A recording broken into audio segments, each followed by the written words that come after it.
Welcome to Testrig Technologies.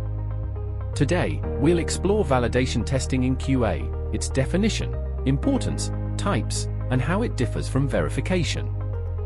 Validation testing is a key part of quality assurance.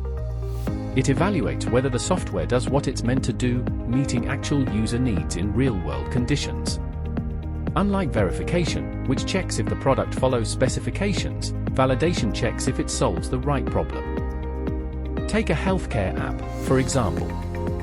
Validation testing ensures it securely stores patient data, maintains privacy, and delivers a seamless experience, just as healthcare professionals expect.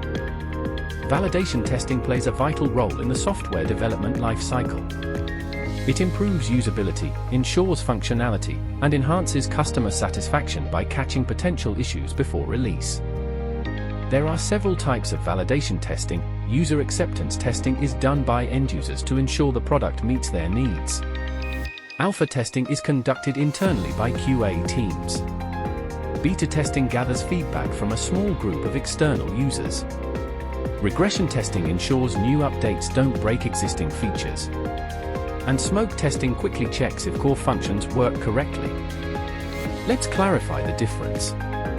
Verification checks if the software is built according to requirements. Validation checks if it's the right solution for the user. Verification is done early and internally, while validation happens later with real users through testing and feedback. Strong validation testing leads to better software quality, builds user trust, and ensures your product succeeds in the real world. Looking for expert QA services?